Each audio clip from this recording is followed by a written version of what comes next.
Hi, I'm doing another weight loss journey video as well as a response to Dom Blower's judging fat people video, which actually was not a bad video, just to let you guys know. Um, he has gotten recently into watching My 600 Pound Life, which I've seen all of it. And it's a pretty good series. It kind of gives you insight into the super obese. There's different classifications of obese. I actually fall under morbidly heading on to super obese because of my BMI. Um, and all these people on there end up needing gastric bypass surgery, and there's various reasons as to why they get into that condition in the first place. Um, his commenters on his video, some of them were actually pretty rude as far as saying, well, this person deserves what they get, and, you know, where Dom was like, how can these families go and keep giving these people extra food and stuff like that? Well, not extra food. You wouldn't believe one woman was frying chicken in her bed. Um, the food addiction gets so incredibly bad. Uh, and once certain parts of the body start shutting down when you hit a certain weight, and in my case, the thyroid shut off, it's done, it's gone. Um, so losing weight is a struggle. Um, you tack that on, and then they get more and more immobile, and it just goes on from there. It requires a massive lifestyle change to be able to at least keep things like lymphedema, where the fluid gets into the spaces around the cells and will not shift back out into the bloodstream so that the body can get rid of it. Some women will have thighs as big as my entire upper torso. I get lymphedema in my lower legs, and it's not it's not out of control anymore. There's still some days if I'm doing like a 12 or a 16-hour shift and I'm on my feet, um, I'll take my socks off and there'll be the nice indentations into my ankles. And even if I have compression socks on, they still will indent right at my ankles. And then I can just feel that fluid shift right back into the spaces in between, and it hurts like hell. Um, I'm finally getting to where I can touch my legs without any pain anymore. It is a nasty thing to deal with. So you tack that on, which causes some immobility for people, and then tack on depression and all these other factors, and the weight gain becomes bigger and bigger and bigger. Um, there is a form of helplessness with this. Um, and it is a fight. Before my wedding last year, I had been away from soda for a year and a half. I had been like 5 months of eating um, almost pure vegan. I mean, I'd have eggs or cheese like once a week, and the and I grow my own food as much as I can, and I hit the farmers market constantly and stuff. The last month, because we were trying to get everything situated for the wedding, I didn't have as much time to go and do my walks and do my workout and stuff like that because it was the last month in.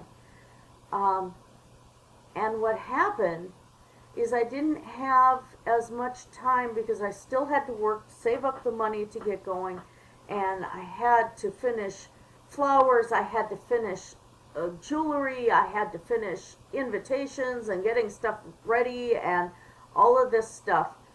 And I didn't watch my diet as much as I should have. So during that very last month, the week before the wedding, we weren't able to get the chainmail dress done. I had to go in, and regardless, I was going to have to get fitted for a corset anyway. I had been fitted for a corset a couple months prior when I went to the festival the week before the wedding and got my corset. I was a size and a half larger and ended up in this corset that, well, yeah, it's gorgeous. And the pictures were okay. I was unhappy with one respect. I couldn't sit in the car. I have worn all sorts of bodices. Over the years, I've had my cleavage up to, I can hold a beer stein on my cleavage without a problem.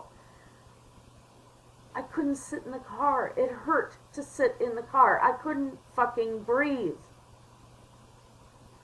So I know what these women go through, and I was so angry because I had that whole 5 months of controlling everything I ate and tracking every meal and everything else, and I only lost 10 pounds. That was with working out and everything else, and I only lost 10 pounds. And yeah, I know my stress from my work shift is part of it. But now I'm down only 5 pounds. So weight loss with the thyroid is not an easy task at all. And I'm doing it again. I'm watching everything that I eat. I'm back mostly at the leafy greens again. Most of my meals are extremely whole food. When I'm cooking, I still have to upload the one I did on the stuffed grape leaves, stuff like that. I'm out in my garden frequently. But right now my income is very, very limited. And so having a well-rounded diet is really difficult right now. Not to mention the chronic pain from my neck and my shoulders and the injuries that I've sustained there. And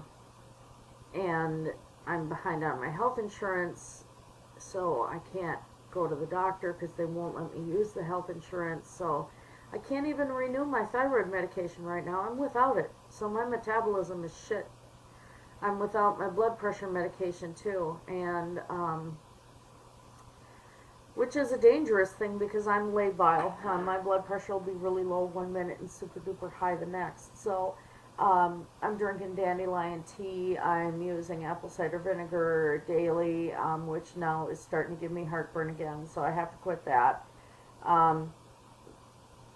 I'm doing hibiscus teas. I'm controlling all of my salt intake, and I have seen a major difference.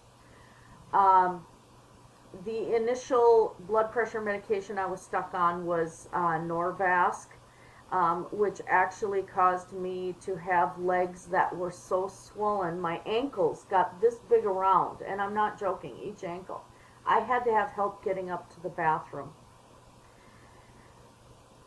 How this pertains to the people getting super obese, you think the response to one medication like that, and if you have somebody who does not know medicine like I do, and has not had exposure to how to deal with adverse reactions and stuff, I went to my doctor, he touched my leg, and I just started screaming. It was that painful. And he's like, that's it, we're taking you off of it. So there's one more on my allergy list, which is a novel. So I'm on losartan now, where I'm supposed to be, and it still had some edema there. So actually the Norvasc had damaged my circulation. And what Norvasc does is actually opens up the blood vessels so that the pressure is lowered. Well, this screwed up my circulation very, very badly. one thing I have found, and because of the camera, I don't think we can see the change here. I don't know. I'm putting my leg up on the desk. I have some funky muscles on my legs because of the biking. But right now, there's no pitting. There's still pain in here. But, yeah, you can see I've got some funky muscles on my legs, which is fine. I think I'm getting some great legs. But the swelling, since I have unfortunately or inadvertently quit the losartan in the last 2.5 months, which is how long I've been not able to use my health insurance, has actually gone down. And I haven't been in a spot where I've had access to a blood pressure cuff that fits me because I work pediatrics, to see what my blood pressures have been. So I have no clue. But last time that I quit salt intake and did all of this, I still had blood pressures over 200. So I do have Raynaud's, which is a circulation disorder, and I think it's a precursor to rheumatoid arthritis and stuff as well. So I think that's causing me some of my problems with the blood pressures. But the drugs were causing the problems with making it that I can't get fluid to shift out of my lower body. So it's like, well, what do I put up with and what do I don't at this point? Do I end up becoming immobile, or do I end up having a stroke? I don't know. The only solution is for me to get this weight off and see what my blood pressure does. Unfortunately, I've been told that I will be on blood pressure medication the rest of my life to control the circulation, to at least get the blood down to my toes and stuff like that. I don't know. I guess it's a wait and see at that point. So those are my difficulties in this. And I can't imagine a being so incredibly big and not knowing what to do or how to respond to things to make it that you don't end up going immobile like these people in this series have. Their problem is the moment they became completely immobile, or all they could do was just stand up to be able to use a walker to get onto the commode or something like that. That's the most of the mobility that they have. As soon as you stop moving, that's when problems occur. And there are people who have MS and stuff like that where their body forces them to stop moving. And Dom is correct in this respect that we can't, we don't really know that person to sit there and go, ha ha ha, they're fat or whatever. There may be a reason why they have gotten into this position, and it may be as simple as just emotional. I think part of the reason I put the weight on to begin with was to kind of keep the world away from me. I went from abuse and abuse at school. Besides, I went into college. I got teased some more and told I was fat, and I was only 110 pounds at 5 foot at that time. And then I got into a marriage where I was not happy. And not only was I not happy, but he was emotionally abusive and things like that. And I felt more and more of a prisoner. I felt trapped. And after the kids were born, they figure my thyroid probably quit working back when I was in my mid-20s. because I started really gaining weight. But yeah, I was also eating. I had exposure to food because in high school and stuff, I didn't get lunch money. I didn't get any of that. I had to sit and watch other people eat. I couldn't eat until I got home. Um, so in college, when I was making my own wages, oh hell yeah, I ate. And it was things that tasted good.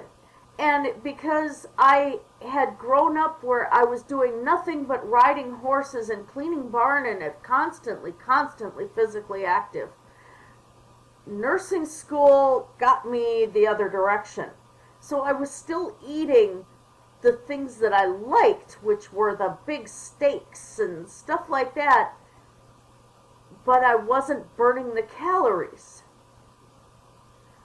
Well, then add on too big of babies, because one was 9 pounds 6 ounces, the other one was 10 pounds 6 ounces, and as I said, I'm only 5 foot. Both of them late. Uh, they had to monitor me for seizures. My blood pressures were through the roof. I went into cardiac arrest with the first one. The doctor didn't want me getting pregnant a second time. Birth control didn't work at that point. He was on his way. I have 2 great kids out of it. But it's like everything just shut off after that. And instead of losing baby weight, I gained more. And by this point, too, postpartum depression had settled in. Depression in general had settled in.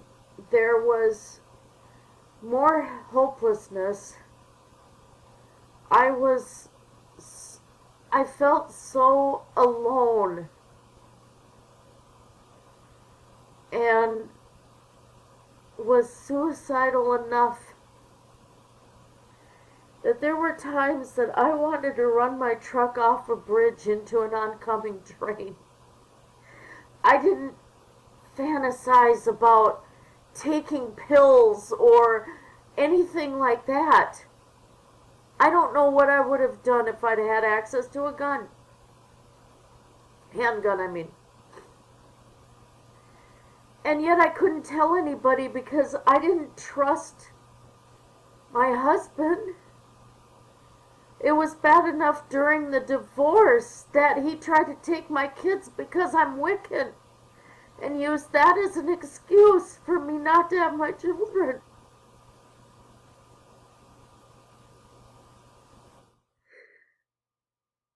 So, the only thing that kept me going was that I didn't want to leave my kids with him.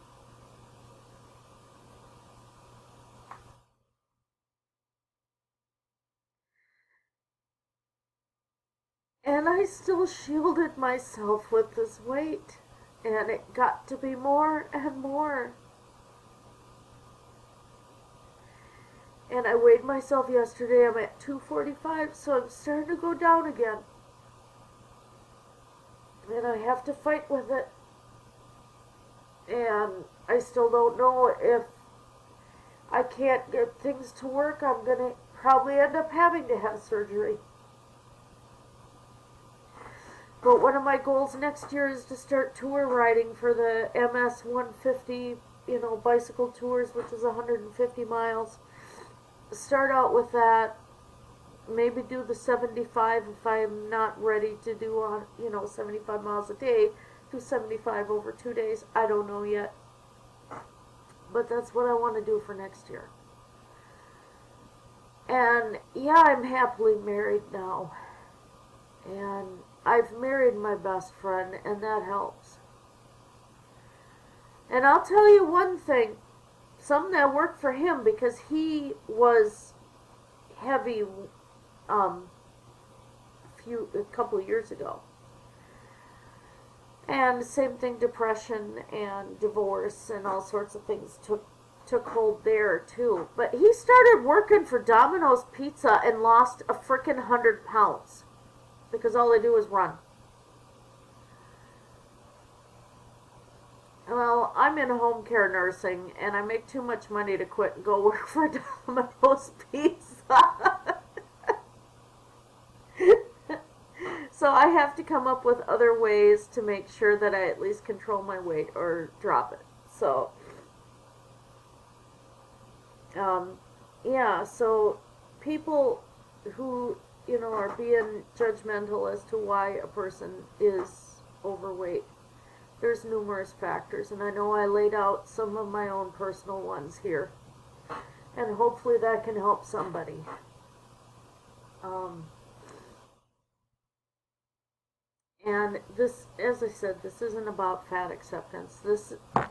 It it's acceptance to the point you understand that this person is sick. And while some people may want to be healthy in the skin they're, or happy in the skin they're in, and feel that they're beautiful and stuff like that, it's either denial or it's coping mechanism. Um, there are people who try to get heavy. I think that's a self-harming behavior. And that's not to say that I'm without mine. My weight alone, when I got to the point of not caring, was a self-harming behavior. Um, I did not look at the fact that I've had self-harming behaviors for years. Um, I never thought about, different methods of doing it, but I've had things that I've done to myself. And they're habit now, and I catch myself when I'm not looking, not realizing what I'm doing, that I will get back to the scratching and stuff like that. So I'm full of scars, and I'm not proud of those either, but I guess they're battle scars in some respects. But the weight gain, intentional weight gain, is self-harming. Mine wasn't intentional, but I just didn't give a shit anymore. And I think subconsciously it probably was, because, like I said, it physically kept people away from me. But other people,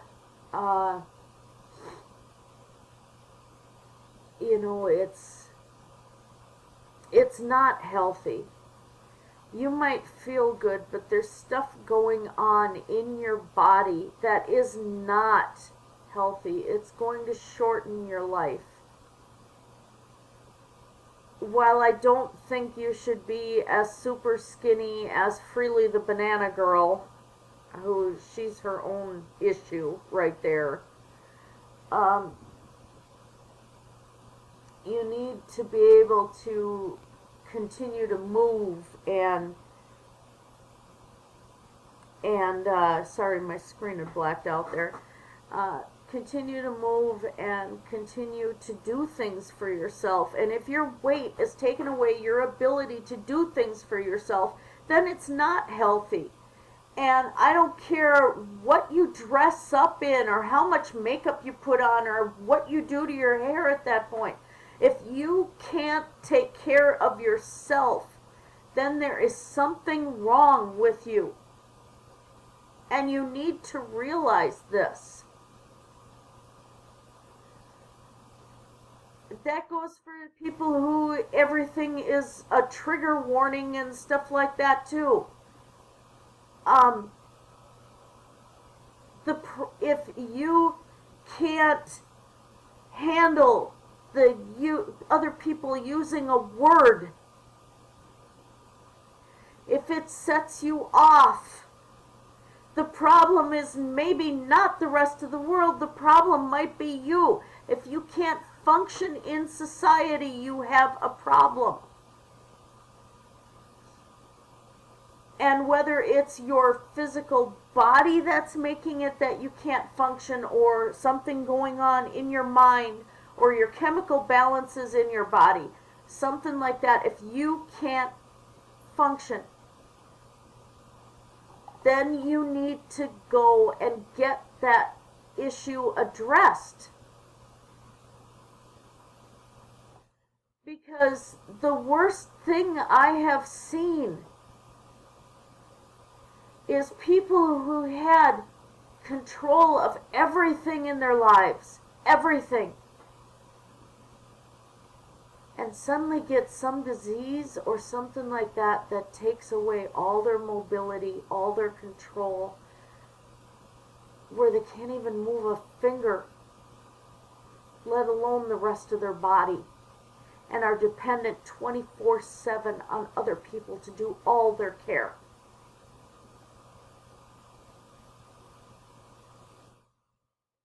Think about that. And this would be things like Lou Gehrig's and spinal muscular atrophy and things like this, things that there is no control, mitochondrial disease, Lyme's disease, stuff where there is no control over what the disease does, causes you to lose control over your whole life. In the case of gaining weight, that is something that we're doing to ourselves, which is taking away control in our life. We think that the food is the control and that we are exercising control over ourselves by eating. No, we're not. We're using it as a means to take away